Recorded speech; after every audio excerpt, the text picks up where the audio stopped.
Everybody. I wanted to give an update on what's been going on with Jaymon this last week. For anyone who has been following along, you know he has been in the hospital. For anyone who hasn't been following along, Jaymon is my 24-year-old stepson. He is autistic and special needs, and he functions about 3 years old. And as part of his autistic condition, he can become violent. And he has been placed in our home against our will. My husband is disabled, and he's a senior. He's handicapped, and he is not supposed to be taking care of his special needs son. The community mental health state he's awarded the state. He's supposed to be taken care of, and he gets his own funding for that, and they get quite a bit of money to do that. They just haven't done their job. There's been a lot of mistakes and things that have happened. They just don't seem to have the staff to handle him. And he keeps ending up back in our home.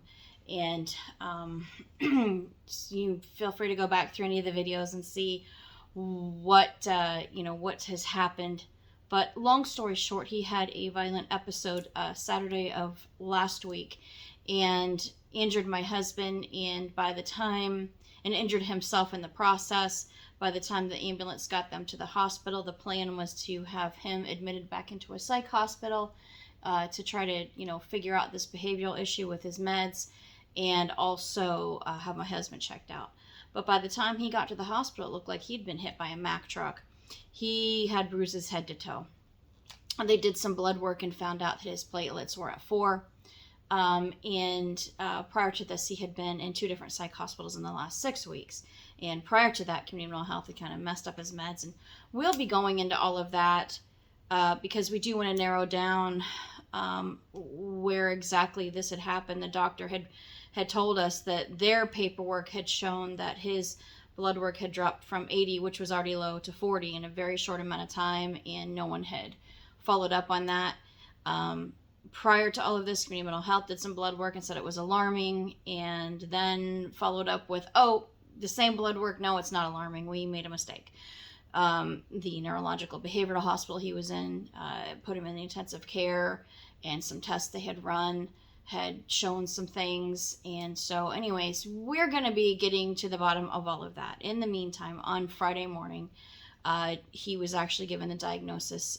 He has a very rare form of leukemia, and they have been restoring his hemoglobin levels and platelet levels all week. He's had some infection, and they have decided that they need to transfer him to University of Michigan, and that should be happening. We're thinking actually today. We're still not really sure exactly when that's going to happen, but they're preparing a team over there, and I believe they now have a bed for him. We don't know what this is going to look like.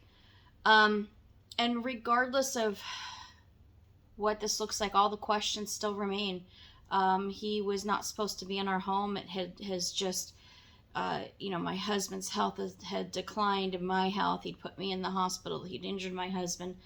All of those questions on what has happened this last year still remain, and we need to figure out how to do whatever we need to do to start to change. We keep hearing this is a problem, but we have solutions to all those problems.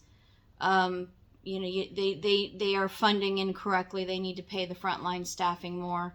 It's a crime that our special needs people and those people that work with them and help care for the vulnerable, those people can make more money at Kentucky Fried Chicken or McDonald's. That's not right, and they're top heavy at those agencies, and funding just isn't run properly. And if it's systemic from the state, then part of their job is to go lobby the state to get more funding for the frontline workers, so they're not putting their clients out on the street. So there are a lot of things that we're still going to address. We don't know what's going to happen as he gets his strength back and recovers from this. The problem is still there. Where is he going to live? And who's going to write the crisis plan? Everything that's been done, my husband and I have done. My husband has been with him. He has not left his side at the hospital since he was admitted on Saturday. And he because of Jaymon's functioning level, they do require an adult to be with him. But he has not left his side. He has, been running on very little sleep, and so have I. Just taking care of all of the things that his son needs. He is a critical diabetic on top of everything else, and he just every few minutes, even with all the nurses' help, he's just very high maintenance. And we don't know where this is going. We are very hopeful, and at the same time, we don't know until the doctors talk to us and see how far this has progressed, how quickly it's progressing, because it had been very, very, very quick onset, and what's caused it, all of those questions that get answered that help move forward. So that's where we're at right now. It's been very stressful this weekend, because Friday morning, that morning, my husband and I were writing a message to his Adult Protective Services caseworker who had come to visit him, and it didn't feel like she was asking all the right questions. And we weren't trying to criticize what she was doing or question what she was doing, but we do know from experience in the past that the Adult Protective Services worker, or a lot of these agencies, really just pick and choose what information that not only that fit into their criteria, that can fit into their criteria of what they're allowed to do and not do, but also pick and choose how that manipulates their narrative and what they want to present. And so we had some questions, and Ray and I were, I was at home, he was at the hospital, and we were together. We were on the phone listing all of the questions that he wanted to ask and concerns that we had, and also produced my witness statement, because I was here. I saw what had happened. I saw what happened at the hospital. I remembered everything the doctor said. I remember everything that happened here, and let her know my witness statement for the incident on Saturday. And she did not want, her response was alarming. It was unprofessional. It was snarky, and she deflected to how previously I had told her she needed to contact Ray's phone. She'd been blowing up my phone. He's the legal guardian. I was right in the middle of something very important a few months ago, and she had my number as his number one contact. And I'm like, you need to call Ray's phone.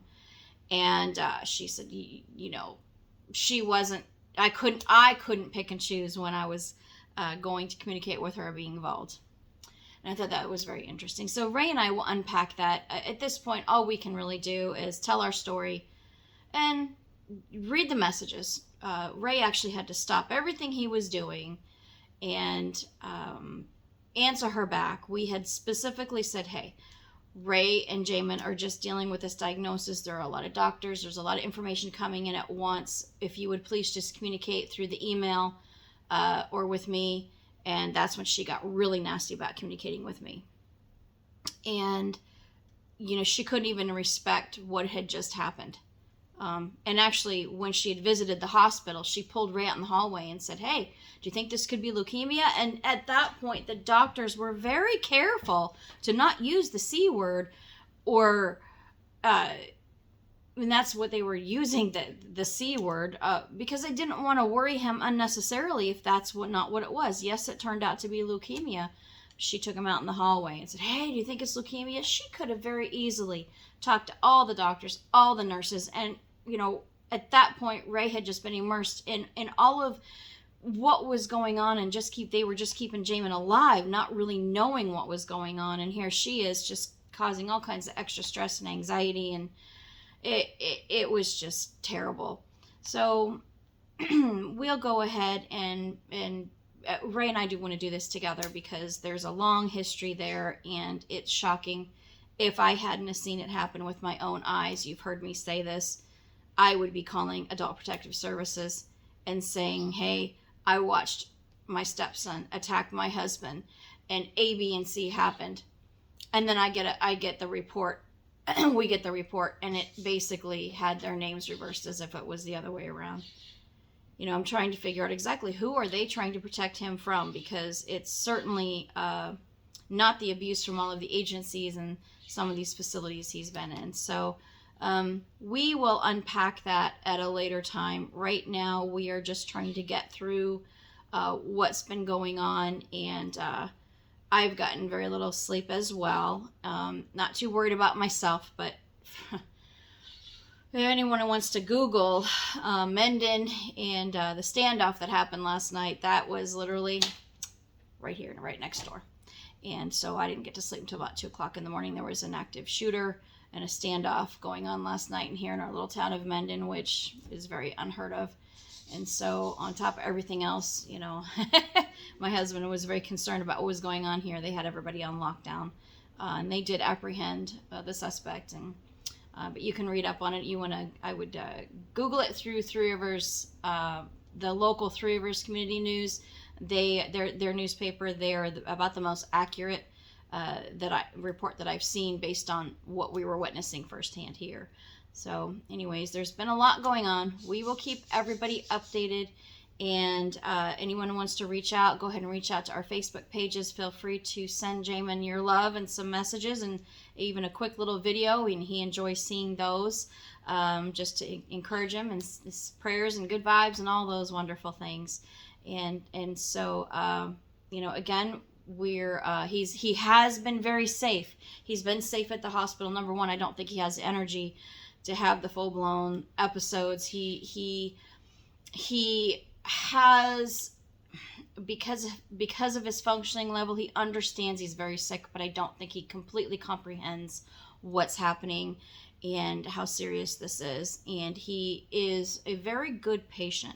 He has a very high tolerance for pain, and he doesn't argue, he doesn't fight, he doesn't, when they come in to poke him and draw blood and give him treatments and take him for scans, he's not combative. He doesn't say, get away from me with the needles. He just lets them do their thing. He's been very, very good in that manner. But I also believe this has given my husband a bit of a break from the responsibility of being the only person taking care of him. He has been in very, very good hands over at the Coldwater Hospital. The staff there has been absolutely amazing in their care for him.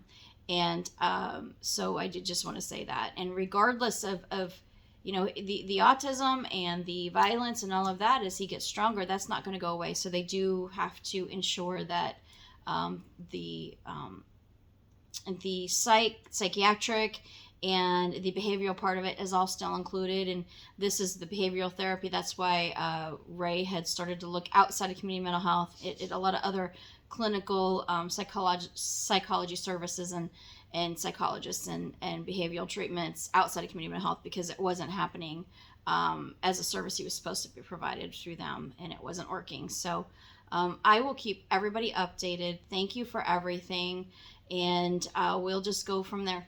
Thank you. Bye.